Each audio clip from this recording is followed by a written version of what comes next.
Video में क्या है, ये अपना छोटा ब्रदर ही है और इसने भी हालांकि ये अपने बारे में कुछ बताएंगे अभी आपको, है ना। और इनकी क्या जर्नी रही, इस सफलता तक की क्या जर्नी रही, मतलब क्या यात्रा रही, उसके बारे में ये थोड़ा सा शॉर्ट में तुमको बताएंगे और उससे क्या सीखने को मिलता है, जो भी ठीक है अपन बातचीत करेंगे। तो तुमको सीखना है इनकी लाइफ से कि जर्नी में इन्होंने क्या क्या टर्निंग पॉइंट है और उस समय में उन्होंने किस सिंगर से ये आगे बढ़ते रहे, उन्होंने अपना गोल फिक्स किया कि कैसे क्या किया, जो ये इस बारे में बातचीत करेंगे, ठीक है। बोलो मैं जैसे भाई ने बता ही दिया है कि हम डांसरे से हैं, जो बीन तहसील में अपने राजस्थान डिस्ट्रिक्ट के ही हैं तहसील। तो हम काफ़ी साल से जैसे 8 तक वहीं पढ़ते थे। मैं बिल्कुल ही पुअर स्टूडेंट रहा, 3rd डिवीज़न पास, कभी धक्का दे के पास करता, ऐसे ही पास कर रखा है मेरे को, कोई ऐसा नहीं है। फिर लाइफ में मेरे पापा आर्मी से रिटायर हो गए 8th क्लास के बाद, तो हम 9th में मावली आ गए। तो मावली अपने उदयपुर में पास में ही है, तो मावली मारवाड़ ट्रेन चलती है, सुना ही होगा कभी, गोरम घाट वगैरह गए तो ये। तो यहाँ मैं 9th क्लास में गया और मेरे को वहाँ पर पापा ने मतलब मैं 9th में वहाँ एक स्कूल थी, तो उसमें एग्ज़ाम दे के मतलब वो करना था, तो उस एग्ज़ाम में फेल हो गया और मेरे को उस स्कूल में एडमिशन ही नहीं दिया। फिर मैं प्राइवेट स्कूल में एक था, उसमें एग्ज़ाम था ऐसा, तो पापा ने फिर कोचिंग करवा दी मेरे को, ट्यूशन डाल दिया। फिर अलग स्कूल में डाला, हालांकि वो स्कूल नहीं दी मेरे को, अलग स्कूल में डाल दिया प्राइवेट में, और वहाँ पर मेरे को गया, ठीक है। तो मैंने मतलब 9th जैसे तैसे पास की, मतलब उसमें भी 2nd डिवीज़न ही बना, ज़्यादा से ज़्यादा थोड़ा सा ऊपर आया लेवल। फिर मैं 10th में गया, अच्छे से मतलब मेहनत की अच्छे से, कुछ अच्छे से बड़े की, और कोचिंग क्लास को थोड़ा सपोर्ट रहा मेरे, मतलब ट्यूशन एक सर थे मेरे जो उन्होंने अच्छा पढ़ाया मुझे, स्पेशली मैथ्स पे मेरा विशेष ध्यान रहा, क्योंकि मेरे को मैथ्स में बिल्कुल डब्बा गोल था। मैथ्स का नाम ही मतलब हो जाता है कि ठीक है, तो मैथ्स से ऐसा कुछ उन्होंने मेरे को बिल्कुल 10th में आके सीखा। हाँ बिल्कुल ही मतलब जोड़ जीरो बाकी से होता सीखा है, वो भी 10th ठीक में है। आके सीखा। मेरे को आप यकीन नहीं मानोगे, 8th या 9th तक मेरे को 7th या 8th तक मतलब पहाड़े भी मतलब 5 या 7 8 तक इससे ज़्यादा कभी मैंने पहाड़े भी याद नहीं किए होंगे, ठीक है। भले मेरे को कितना वोटा है, लेकिन मेरे को याद ही नहीं हुए को। 10th तक जैसे तैसे मेरे को जीरो से लगाया और बिल्कुल सिखाया सही तरीके से, एकदम कंफर्टेबली, तो मैं सीखा, ठीक है। 10th में मतलब अच्छा परसेंट बनाया। फिर मैंने क्या किया कि 10th में मेरा रिजल्ट थोड़ा ठीक रहा, ठीक। तो 10th में अच्छा मतलब मेरे को 1st डिवीज़न पास हो गया, तो मतलब घर वाले सोचने लग गए कि इसने ऐसा क्या कर दिया अचानक से, क्यों कि यार ये तो बहुत बड़ा तीर मार दिया अचानक। 1st डिवीज़न पास होना यार, जो बंदा सब 9th चल 2nd रहे हैं डिवीज़न में और 10th में अचानक 1st डिवीजन से पास। हाँ, और ऐसा उसका क्या रोल रहा है, वो पूरे साल क्यों 10th में पास रहा, जो पूरे साल कैसे क्या हुआ? हाँ यूँ मतलब कंटिन्यू सर ने मेरे को वैसे जैसे भी तैसे इन्होंने मतलब क्या? मारपीट, एक अकेला बंदा था मैं जिसको मेरे को वो मारते थे, ठीक है। मेरे को गुस्सा बहुत आता था कि यार मेरे को अकेले को बंदे को क्यों मार रहे हैं ये, ठीक है। लेकिन जैसे भी था उनका मतलब बहुत सपोर्ट रहा, तो फिर 10th में मतलब अच्छे परसेंट बनाने में तो बहुत अच्छा सहयोग रहा। मतलब क्या कहूँ, छोड़ो उनके बारे में, यानी कि मतलब 10th पास हो गया जैसे तैसे करके, मतलब यकीन मेरे को भी है, यकीन नहीं हुआ 1st डिवीज़न पास हो जाऊँगा, ठीक है। हो गया मैं 1st डिवीज़न पास। फिर 11th में गया, तो एक होता है कि अपने सब्जेक्ट क्या लेना, तो 1st डिवीज़न पास हो गए। अब सोचते हैं कि यार आर्ट्स ले लें, कॉमर्स ले लें, या साइंस मैथ्स ले लें, या बायोलॉजी ले लें। तो सोचने में विचार किया मतलब भाई से सबसे, तो ये मेरे बड़े भाई हैं जो ये इन्होंने ये बायोलॉजी से, ये दोनों साइंस मैथ से, इन्होंने बताया कि इधर इधर ऐसे कि इसमें ज़्यादा स्कोप है या ऐसे है, तो तेरे मर्जी हो वो ले, लेकिन जो पढ़ सकता है तू कंफर्टेबली, ठीक है। लेकिन उस टाइम में जो मेरा 10th में जो सपोर्ट रहा वो सर का मैथ्स पे था, तो मेरी मैथ्स में सबसे ज़्यादा नंबर आए थे मैथ्स में 10th क्लास में, अच्छा सपोर्ट रहा। तो मेरे को यार लगा कि यार मैं मैथ्स में अच्छा हूँ, ठीक है। और साइंस में मेरी लगभग एवरेज थी, तो मैंने सोचा साइंस मैथ ले लेते हैं, और ठीक है। उसका भी ये हो रहा है कि जैसे कि अब फैमिली में सब साइंस मैथ्स पढ़ रहे हैं इस समय में, सब साइंस मैथ्स, एक ही बंदा नहीं दूसरे सब्जेक्ट से, तो फिर उसको भी क्या यार मुझे भी चैलेंज तो लेना ही चाहिए कम से कम। हाँ, तो एक बार चैलेंज ले लिया तो पीढ़ी दर पीढ़ी तो पीढ़ी निभानी पड़ेगी, तो उस हिसाब से फिर मैंने साइंस मैथ्स ले ली। तो 11th में थोड़ी मुसीबत आई कि यार ये क्या ले गया सब्जेक्ट, मतलब दिक्कत होने लग गई। 11th में मैं पढ़ा, फिर मेरे 11th में मतलब फिजिक्स समझ में नहीं आई एक पल के लिए, फिजिक्स और केमिस्ट्री की ये क्या चीज़ है। मैथ्स तो चलो ठीक है कि हाँ हो गया, लेकिन फिजिक्स और केमिस्ट्री एकदम दिमाग से बाहर ही निकल रही, तो काफ़ी पढ़ा। फिर फिजिक्स में यूँ हुआ था कि मेरे मतलब ग्रेस लग के पास हुआ था 11th क्लास। 12th में मैंने फिर वापस अच्छे से 12th क्या नॉर्मल होती है, 11th थोड़ी टफ पड़ती है लेकिन हो जाती है। वैसे ही 9th भी टफ पड़ती है, 10th हो जाती है, 10th ईजी होती है, 9th से तो 10th ईजी होती है। जैसे 12th में गया और 12th में सब कुछ हाँ इजीली हो गया, तो उसमें फर्स्ट डिवीजन पास हो गया, ठीक है। वो अब चलो अच्छा हुआ कि फर्स्ट डिवीजन उसमें पास हो गया। अब देखो 12th में फर्स्ट डिवीजन से, और वो भी साइंस मैथ में तो इजीली मतलब हो गया। फिर अच्छा अब कॉलेज का टाइम आ गया, तो कॉलेज में क्या करना, ठीक है। अब साइंस मैथ से तो बीए और कॉमर्स से तो बीकॉम ऐसा वगैरह तो कुछ करना ही नहीं है, जो करना है जो अच्छे फील्ड साइंस से रिलेटेड ही कुछ करना है। तो फिर साइंस कॉलेज में फॉर्म वगैरह भरा। तो उदयपुर की नंबर 1 कॉलेज है science college, Maharana Bhopal science college, नाम सुना होगा। गवर्नमेंट कॉलेज अभी यूनिवर्सिटी में इजीली किसी का सिलेक्शन होता नहीं है। उसमें 12th में अच्छे स्टूडेंट रह जाते हैं पीछे, समझे, उनका अच्छे स्टूडेंट का सिलेक्शन नहीं होता, वहाँ पर पढ़ने के लिए तरसते लोग, समझे। तो इनका वहाँ हो गया सिलेक्शन, फिर आगे तो वहाँ मेरा मतलब सिलेक्शन हो गया इजीली। तो मैं आराम से कंफर्टेबली बीएससी लिए थे मैंने, बीएससी के लिए तो आराम से इजीली फर्स्ट डिवीजन से उसमें पास हो गया। उसके साथ साथ मैंने एक अच्छा काम किया कि एनसीसी जरूर ली, ठीक है। एनसीसी के भी 3 विंग होते हैं, आर्मी विंग, नेवी और एयरफोर्स। एनसीसी के नाम सुना है तुमने? चल रही थी, उसमें भी भर्ती होना पड़ता है, यूं ही नहीं ले सकते कि मुझे एनसीसी दे दो, ऐसे नहीं, भर्ती के लिए रनिंग करनी पड़ती है। उसके लिए भी कुछ चैलेंज होते हैं अपने स्टैंडर्ड, जैसे कि उसमें अपने 1600 मीटर रनिंग होती है जो कुछ टाइमिंग में कंप्लीट करनी होती है, वो रनिंग कंप्लीट की। इसके अलावा उसका एग्ज़ाम होता है। और मेरी जो एयरफोर्स की एनसीसी होती है वो कुछ अलग ही थी, उसमें क्या है कि इंटरव्यू भी क्लियर करना पड़ता है, ठीक है। तो 12th लेवल का था, उसमें कुछ इंटरव्यू क्लियर किया और इंटरव्यू के बाद फिर मेरा एनसीसी में थोड़ा मतलब मुश्किल से हुआ लेकिन सिलेक्शन हो गया। तो इजीली फिर एनसीसी बहुत सही चीज़ है। आप अगर आपको कहीं मिल रही हो तो मैं कह रहा हूँ मौका मत छोड़ो, ठीक है। आपका इसमें नहीं तो आपके कॉलेज में भी कहीं एडमिशन लेना हो ना, तो उसमें आपका है ना बहुत ज़्यादा छूट मिलेगी। इससे आपको आगे जिस भी कॉलेज में जाते हो बहुत फ़ायदा मिलेगा, स्पेशली गवर्नमेंट कॉलेज में। आप नौकरी हो चाहे कॉलेज से भी हर जगह छूट मिलती है। एनसीसी में बहुत बेनिफिट है। एनसीसी जहाँ मैं आपको कह रहा हूँ कि गर्ल्स के लिए भी मिल रही हो तो वो भी लो, और बॉयज़ के लिए भी मिल गर्ल्स तो और लेती नहीं है, इंटरेस्ट ही नहीं लेती। वो ये सोचती है कि एनसीसी लेने का मतलब यही है कि हमको डिफेंस में जाना है, पुलिस वाले ही बनना है। अरे भाई मत बनो आप, डोंट बनो आप। कॉलेज में एडमिशन लेने में इसकी बहुत हेल्प होती है, ठीक है। कॉलेज में हमारे साथ वहाँ भी गर्ल्स होती है, ठीक है, वो भी एनसीसी लेती है और उसका स्कोप फिर कुछ और ही होता है। अगर जो एनसीसी लेते थे उनका भविष्य बहुत अच्छे बनती है, लेफ्टिनेंट कर्नल एंड ये बनती है सीधा कैप्टन वगैरह। तो मैंने वहाँ से लिया। फिर मेरे गर्ल्स बहुत कम होती है, बहुत कम लेती है, वो डायरेक्टली उनके ऑफिसर में बहुत चांसेस होती है। तो फिर बीएससी कंप्लीट हो गई और मैं इजीली उसमें फर्स्ट डिवीजन से पास हो गया मैं। और उसके बाद में मैंने सोचा अब करना क्या है, बीएससी कंप्लीट हो गई। अब आप देखो कि जो 9th तक स्टूडेंट जिसको मैथ्स के बेसिक नहीं आते हैं वो 10th में फर्स्ट डिवीजन से पास हो गया, साइंस में से लेकर 12th में फर्स्ट डिवीजन से पास हो गया, और बीएससी भी साइंस कॉलेज से नंबर 1 से पढ़ करके एनसीसी लेकर के और फर्स्ट डिवीजन से पास हो गया बीएससी में, ठीक है। और वो सिर्फ क्या है, और औसत स्टूडेंट ही है ना, इतना कोई वो नहीं, पर जो है कि उस समय में थोड़ा सा उस समय पर ध्यान दिया उन्होंने और एक एक स्टेप बढ़ते रहे। हाँ, तो छोटा गोल क्लियर करो सब हो जाता है इजीली। तो उसके बाद मेरी तो बीएससी कंप्लीट हो गई इजीली। और उसके बाद मैंने सोचा कि अब क्या करना है, तो एनसीसी साथ कंप्लीट होती है। वो जो एनसीसी होती है सी सर्टिफिकेट उसका होता है, सी सर्टिफिकेट से आपको बहुत बेनिफिट है। इसके अलावा एमएससी, वापस एमएससी करने के लिए भी उसमें कुछ परसेंटेज जुड़ते हैं उसको। आगे भी अगर एजुकेशन लेते हैं, हाँ, आगे भी एजुकेशन लेते हो तो एमएससी के क्योंकि एनसीसी के फायदे बेनिफिट होते हैं। तो मैंने सोचा कि 2 महीने लग गए मेरे को सोचने में कि अभी करना क्या है, ठीक है। बीएससी पूरी कंप्लीट हो गई थी, एनसीसी सी सर्टिफिकेट हमारे हाथ में था। तो सोचना कि एमएससी करूँ या कहीं और अदर जाऊँ। तो मैंने सोचा चलो एमएससी करने से अभी कोई मतलब नहीं है, क्योंकि वैसे ही इतनी भीड़ में अगर जब मैं भी शामिल हो जाऊँगा तो कोई मतलब नहीं है मेरा इस दुनिया में आने का। कुछ हट के करना है, कुछ अलग ही करना है।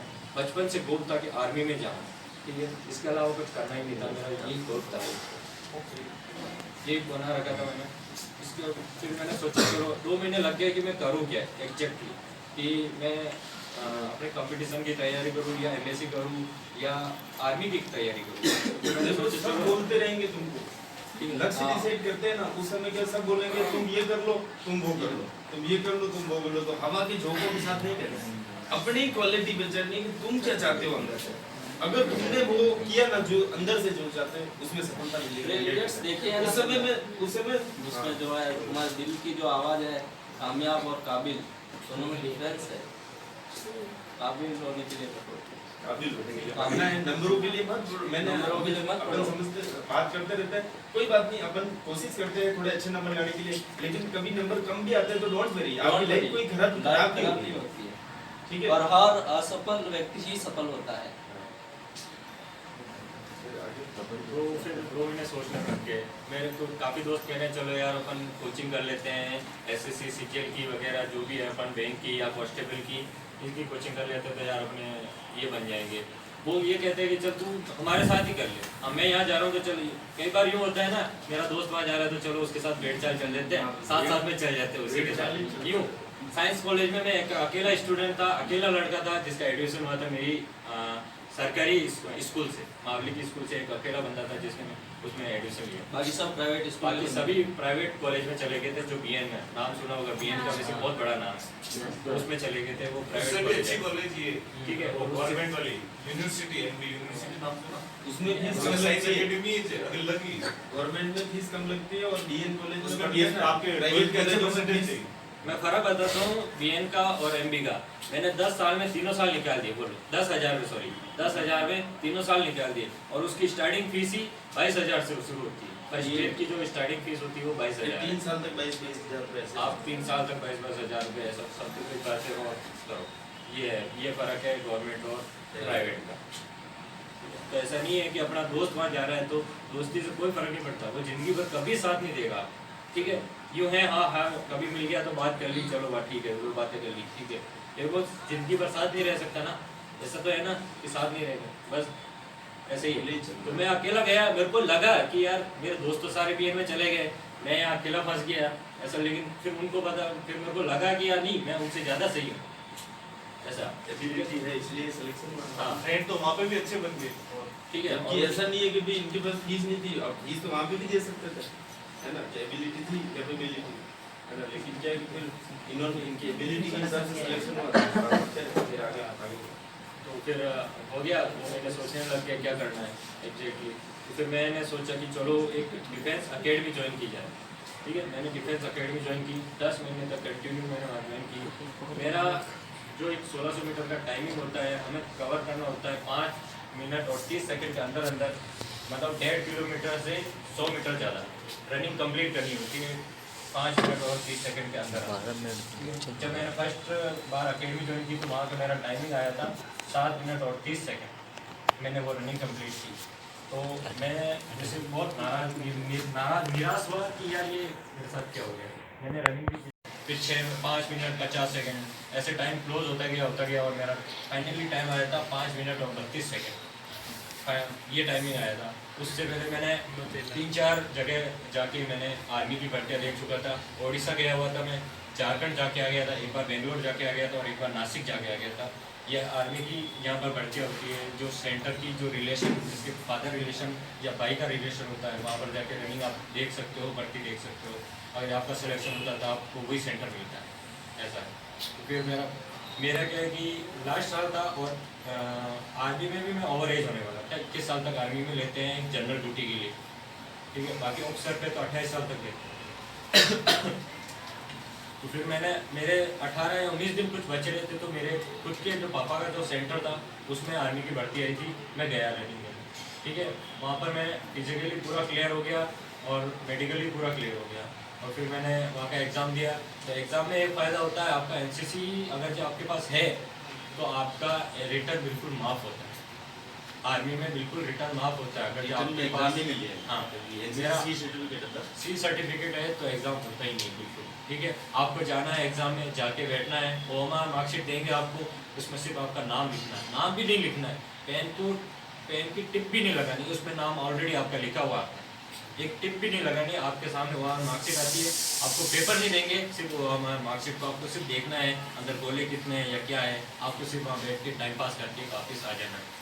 ये होता है एनसीसी सी सर्टिफिकेट का बेनिफिट। आर्मी में नहीं, हर किसी भी एग्जाम में जाओगे तो आपको अलग से उसकी छूट मिलती है। आपको अलग से 10-15 मिनट आपका कोटा ही अलग हो जाता है, आप जनरल बीट से अलग हो जाओगे। ये होता है। तो मैंने लगभग 10-11 महीने ये कोचिंग की थी आर्मी की, और मैंने फिर फाइनली जब मेरे पास आखिरी टाइम था तो मैं आर्मी में सेलेक्ट हो गया। और मेरे जुलाई में मेरा रिजल्ट आया, जुलाई में मैंने एग्ज़ाम दिया था, और अगस्त में मेरा रिजल्ट आ गया, और सितंबर में मेरी ज्वाइनिंग हो गई। ज्वाइनिंग होने के बाद सितंबर और 6 महीने की मैं अभी ट्रेनिंग कंप्लीट करके आ गया। ये होता है। ये कंप्लीट ट्रेनिंग कर चुके हैं, ठीक है। तो इससे मतलब थोड़ा सा आप कुछ बताना चाहते अपने में बस यही है कि पूरा जिंदगी का सही और सरल बनाओ, ठीक है। जितना हो सके थोड़ा सा बैड हैबिट से दूर ही रहो, जो सिगरेट वगैरह है, शराब वगैरह है। अच्छे फ्रेंड बनाओ और बुरे फ्रेंड भी बनाओ। अच्छे फ्रेंड अच्छी बातें सिखाएंगे, बुरे फ्रेंड बुरी बातें सिखाएंगे। लेकिन कभी लड़ाई हुई तो बुरे फ्रेंड आगे आते हैं और अच्छे फ्रेंड आगे नहीं आते। लेकिन वो सिर्फ लड़ाई तक ही सीमित है। अच्छे फ्रेंड जो होंगे आपके एंड तक साथ देंगे, कभी ना कभी आपको ऐसी जगह से निकालेंगे जो आपको, जहाँ मेंटली प्रेशर आता है, वहाँ से आपको निकाल सकते हैं अच्छे फ्रेंड। और बुरी आदतें स्पेशली जो शराब वगैरह, ये कभी मत पियो, ठीक है। इनसे आपका फिजिकली खराब होता है, फिजिकल खराब होता है। शराब है या जो भी गुटखा वगैरह जो भी पान वगैरह, ये मत खाओ, सुपारी है, ठीक है। इससे फिजिकल खराब होता है, ठीक है। फिजिकल खराब होता है। अगर आपको अगर जाना है, वैसे भी आप नहीं, चलो मान लो आर्मी में नहीं जाना चाहते हो और फिजिकल खराब ही करना चाहते, क्यों करें? लेकिन फिजिकल खराब क्यों करें? क्या रीज़न है? उससे कोई बेनिफिट मिल रहा है तो ले, तो सही भी लगे। इससे एक बैड हैबिट और है मोबाइल आजकल ज़्यादा। मोबाइल भी बहुत, ये सबसे बैड हैबिट, ये सबसे बैड हैबिट है मोबाइल। ये आपका टाइम बहुत डिस्ट्रॉय कर रहा है। और अपना एक गोल फिक्स करो, छोटे छोटे गोल रखो, ठीक है। उस पे फोकस करो और अच्छा हो जाएगा। लाइफ एंटरटेनमेंट के लिए नहीं बनी। अभी आप थोड़ी मेहनत करोगे तो बाद की लाइफ आपकी सरल हो जाएगी। अभी आपने एंटरटेनमेंट कर लिया तो पूरी लाइफ को आपको रिग्रेट करना पड़ेगा, पछताना पड़ेगा। हाँ, एक और स्पेशल बात, मैंने ना जब आर्मी में मैं वहाँ गया था अकेडमी में, तो मेरे में वजन था 74 के। तो लाइक अपने आप राहुल सर का देखिए ना, ठीक है। तो इतना मोटा था। अब अगर ये राहुल सर को उस टाइम में राहुल सर राहुल सर जैसे ही दिखते हैं, ये था, ये भी दिखते हैं। राहुल सर हालांकि ये कोई मोटापा नहीं है, ये इसको मोटापा वजन बोल रहा हूँ मैं, मोटा नहीं बोल रहा हूँ, वजन बोल रहा हूँ। वजन जैसा इतना मतलब इनकी तुलना अभी इनसे की जाएगी। जैसा कोई मोटापा वाली कोई बात नहीं है। मोटापा मैंने तुमको बोला था, इसको बोला जाता है जिसमें सामान्य काम करने में दिक्कत आता है। सामान्य काम करने में दिक्कत आती है तो मोटापा, ठीक है। झुकने में फिर मैंने लगभग वहाँ से मैंने 58 किलो मेरा वजन हो गया था। 74 से 50, ठीक है। 15-16 किलो वजन मैंने कम किया। उसके बाद मेरी रनिंग कंप्लीट हुई। तो यूँ नहीं है, आर्मी की लाइफ इजी नहीं है, लेकिन अगर जब आप करना चाहो आर्मी में बहुत जैसे आप easy। सेलेक्ट हो गए तो क्या क्या बेनिफिट्स मिलते हैं? हाँ, आर्मी में अगर आप सेलेक्ट होते हो, एक तो आपको मेडिकल सुविधा पूरी फ्री मिलती है लाइफ टाइम के लिए, लाइफ टाइम आपके लिए ही नहीं, आपके परिवार वालों के लिए भी, ठीक है। आपके माता पिता और आपके बच्चे भी, उन सब के लिए लाइफ टाइम मेडिकल सुविधा फ्री। उसके अलावा आजकल सारी जितनी भी गवर्नमेंट जॉब है उनमें एक तनख्वाह बंद कर दी है, पेंशन, ठीक है, वो बंद कर दी। सिर्फ और सिर्फ आर्मी ऐसी है जिसमें पेंशन मिलेगी आपको। उसके अलावा आर्मी से अगर आप रिटायरमेंट होते हो तो आपके लिए कोई ना कोई जॉब तैयार है। अगर जिस जॉब के लिए आप क्वालिफिकेशन करते हो, 12th पास है तो 12th पास कोटा होता है, ग्रेजुएशन होता है, ठीक है। कुछ परसेंट का कोटा होता है, उसमें इजीली आप जा सकते हो। आर्मी ये जैसे नौकरी 15 या 18 साल जॉब कर देगा तो इनकी पेंशन चालू हो जाएगी 20-25 हज़ार आर्मी से। फिर इनको बैंक है या कहीं पे भी टीचर है, उनका आर्मी का कोटा और है आगे, तो वो ये रिटायर होते अगले 1 साल में टीचर बन जाएंगे। अगर इनके पापा भी आर्मी से रिटायरमेंट हो गए, रेलवे में लगे। किसी का बहुत सारे आर्मी वाले जो वो टीचर बन जाते हैं, क्योंकि उसके 1 साल बाद ही अगर जो वो भी उनमें एबिलिटी होती है उसके हिसाब से। दूसरी गवर्नमेंट भी तैयार रहती है। आप एक बोलना चाहते हो तो मैं शुरू से ब्रिलियंट स्टूडेंट रहा और नाम तो जानते हो, रविंद्र सिंह है। मैं 8th में टॉपर था। ये एवरेस्ट है और यहाँ पर ये प्रशांत महासागर है, मतलब ऊपर नीचे। ये शुरू से ब्रिलियंट है, ये शुरू से पुअर है। हाँ, बोलो आगे। मैं 8th में मेरिट में आया, 10th में भी क्लास टॉपर रहा, 12th में क्लास टॉपर रहा और कॉलेज में इंजीनियरिंग की बीटेक 4 साल की टोटल इंग्लिश में होती है वो, उसमें भी यूनिवर्सिटी टॉपर गोल्ड मेडलिस्ट रहा और पूरी इंजीनियरिंग कंप्लीट कर चुका हूँ। उसके बाद में मैंने गेट और IAS की कोचिंग की दिल्ली से। हालांकि मेरा सिलेक्शन नहीं हुआ पर भी मैंने कोशिश बहुत की है, जो चल रही है जारी है, प्रयास जारी रखते हैं। आपका सिलेक्शन नहीं हुआ है लेकिन दूसरी नौकरी कर रहे हैं, अभी मैं के अंदर इसके बी में कार्यरत हूँ और ये मेरा भाई है, इसकी तुलना हमेशा मुझसे की जाती है कि ये तो पढ़ेगा, ये आगे क्या करेगा, इसकी टेंशन रहती थी पापा को हमेशा। देखो एक होता है ना, एक भाई ब्रिलियंट होता है, एक भाई पुअर होता है, तो ऐसा तुलना होती रहती है। तुलना होती रहती है कि यार ये तो पढ़ेगा नहीं है, ये क्या करेगा आगे जाके, फिर ये। और जब विक्रम भर्ती होने गया तो फर्स्ट में जब वहाँ मेडिकल होता है, आर्मी अकेडमी में आप कहीं भी जाते हो तो वहाँ मेडिकल होता है, फर्स्ट में ही विक्रम का मनोबल तोड़ दिया। क्यों? क्योंकि इसके घुटने टच हो रहे थे। अब ये तो जाता, उन्होंने साफ कह दिया कि भाई ये तो सिलेक्ट नहीं हो सकता क्योंकि इसके तो घुटने टच हो रहे हैं और आर्मी में घुटने टच नहीं होने चाहिए, मतलब डीमोटिवेट कर दिया। पर नहीं, इसका जुनून था कि नहीं मैं कुछ भी करूँगा पर होऊंगा सिलेक्ट, आर्मी नहीं तो कोई भी डिफेंस की जॉब में होऊंगा सिलेक्ट। तो इसने जैसे तैसे तकिए आके बांध के गैप बनाया, मतलब बीच में तकिए लगा के ऐसे बांधता तकिए कि वो गैप में है ना, गैप ऐसे ताकि वो पैर क्या धीरे धीरे सही हो गया, गैप हो गया। और उसके बाद में कई भर्तियों में गए, 2-3 भर्तियाँ देखी, उसमें जैसे 18 लड़के लेने होते तो इनका 19वां नंबर आता। उस समय ये रोज आता तो सर ले लो, लौट जाता पर नहीं लेते, असफलता तो असफलता होती है, एक कदम हो एक पॉइंट हो उससे, फिर उससे कई बार रोड में 1 सेकंड से रह जाता कि बस ये बस पहुंचने ही वाले थे कि उन्होंने रस्सी ले ली ऊपर, ऐसे होता है। तो फिर कितना दुख होता है उसको, कितना दुख होता है। फिर इन्होंने मेहनत की और लास्ट तक हार नहीं मानी और मात्र 18 दिन ओवरेज होने में थे।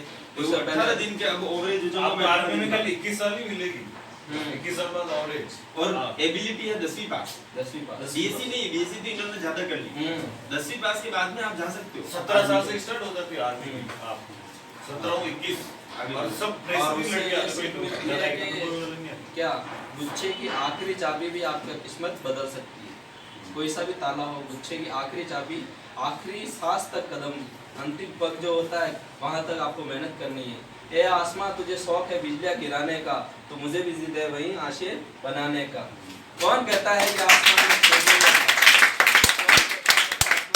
होता, एक पत्थर तो तबीयत से उछलो यारो, आसमान में भी छेद होगा। अभी ताले बजाते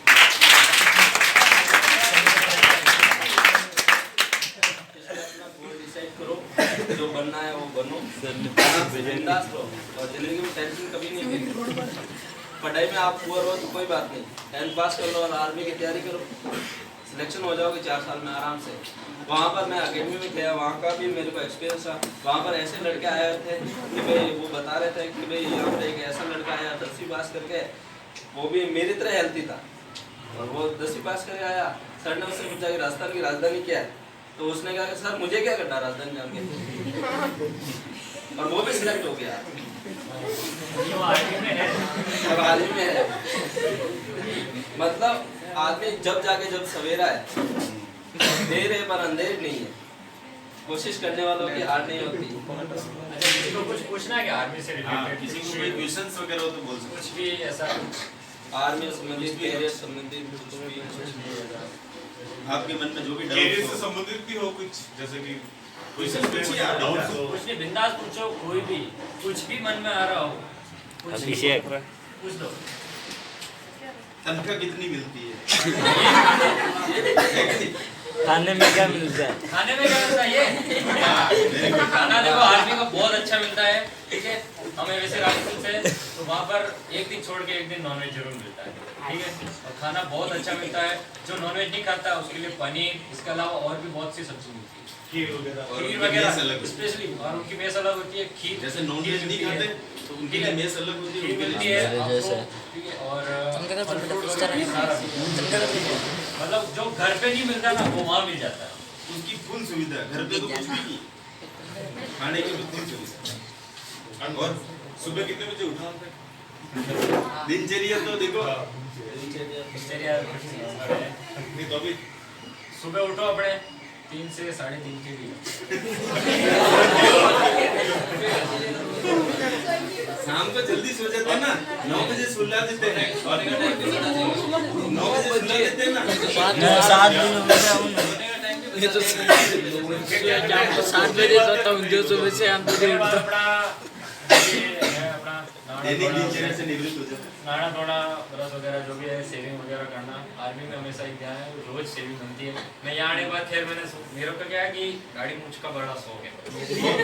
बहुत शौक था, ठीक है। मेरी जो मूछें थी वो जो थी, जो राहुल की है, इसकी तो खैर फिर भी काम है। मेरी बहुत शानदार मूछें थी, ऐसे करके बहुत शानदार मूछें थी, बाल वगैरह सब अच्छे लग रहा था। अभी तो आर्मी की वजह से तो बाल ही नहीं। ये सेविंग वगैरह सब रोज की। दैनिक क्रिया करने के बाद क्या करते हो? स्टाइलिश उसके बाद अपना नहा धो के फ्रेश वगैरह होके जो भी है सेविंग वगैरह करके अपना कुछ एक एरिया होता है जिसको सूरज उगने से पहले साफ करना होता है। ठीक है, सूरज उगने से पहले कुछ साफ करना होता है। एक छोटा सा एरिया देते हैं जिसमें 10-15 दिन जाते हैं। कुछ नहीं होता है, नॉर्मल वहाँ पेड़ पौधे होते हैं, पीछे ब्रेड रनिंग वगैरह। ठीक है। तो हाँ, तो पत्ते गिरते रहते हैं, रोज के पत्ते गिरते हैं, तो हटाने होते हैं बस। उसके बाद 5 बज जाती है, सॉरी 6 बज जाती है लगभग 6 से 7 हमारी पीटी होती है। फिर 7 से 8 बजे के बीच में ब्रेकफास्ट करो और अपनी ड्रेस लगा लो। ड्रेस लगाने के बाद 8:30 से लगाकर 1 बजे तक क्लास चलती है। उस क्लास में हमारे फायरिंग हो गई, ड्रिल हो गई और अदर कुछ एक्टिविटीज़ हो गई, जैसे कि कोई दुश्मन आ गया तो आप कैसे करोगे, उससे कैसे जीतोगे, ये वगैरह सारा बताते हैं। ठीक है, इसी के बीच में हर एक टॉपिक पर एक क्लास चलती है हमारी। ठीक है, 1 बजे फ्री हो जाती है। 1 बजे आने के बाद खाना वगैरह करके नहा धो के अपना, ठीक है, 2 बजे से वापस हमारी कॉलिंग की सीटी लगती है। तो उस कॉलिंग में हमें जाना होता है। उसके बाद कुछ एरिया देते हैं हमें वापस, या गेम वगैरह कुछ खेलना हो गेम्स वगैरह वो खेलते हैं। 5 बजे बाद अपना फ्री है, कुछ नहीं है। 5 बजे बाद अपना खुद का काम करो, जूस वगैरह पियो या कैंटीन वगैरह में बैठो, आराम से घर वालों से बात करो। वैसे वहाँ मिल जाता है फ़ोन, STD वगैरह। मोबाइल तो बंद हो जाता है वहाँ पर मोबाइल जब जिस दिन अपना मोबाइल अलाउ होते हैं, मेरा मोबाइल ट्रेनिंग में अलाउ नहीं है, केवल बाद में तो दे देते हैं, सिर्फ ट्रेनिंग। तो ट्रेनिंग में फिर नए बंदे आते भाग जाएंगे, फिर याद आती है, फिर भवन पे रोते रहते हैं, फिर लेकिन ऐसे याद किया नहीं चाहिए बिल्कुल। ऐसे वो इतना बिजी रहते हैं कि आपको घर वालों की याद ही नहीं आएगी। बस ये बस। और बहुत शानदार लाइफ। ठीक है, आर्मी की लाइफ तो एकदम वो दौड़ और तनख्वाह बताइए तुम 40-45 से तो चालू होती है, ठीक है, 40-45 चालू होती है और उसमें 1 रुपया भी खर्चा नहीं होगा, सब फ्री है, सब फ्री है, रहना खाना खर्चा एक हो गया ही नहीं तुम्हारा वहाँ पे, तो सब ऐसे घर पे भेजते रहो, सब कुछ फ्री मिलेगा आपको, खाना पीना रहना, फैसिलिटी, कैंटीन की फैसिलिटी, हर चीज बहुत सस्ती मिलती है। आप वहाँ से आते हो ना, उसका भी वहाँ से टिकट मिलेगा, रिजर्वेशन टिकट और आपको अगर विदेश में जाना तो विदेश की भी अपॉर्चुनिटी मिलती है इसमें। और आप लंदन, श्रीलंका कहीं भी घूमने जाना तो ट्रेन में, अमेरिका में, बस में, जिसमें भी आ रहे हो उसमें सब रिजर्वेशन होगा, आपके पैसे उसी से टिकट के पहले ही पैसे मिलेंगे। जहाँ पे हिल एरिया में जाओगे ना, या रिस्की एरिया ग्लेशियर है, तो वहाँ का एक अलाउंस अलग है, 50-60 हजार अलग। वो और अलग ग्लेशियर में जाएंगे तो 60 हजार एक्स्ट्रा मिलेंगे, खाना पीना सब मिलेगा। यानी कि मान लो 1 लाख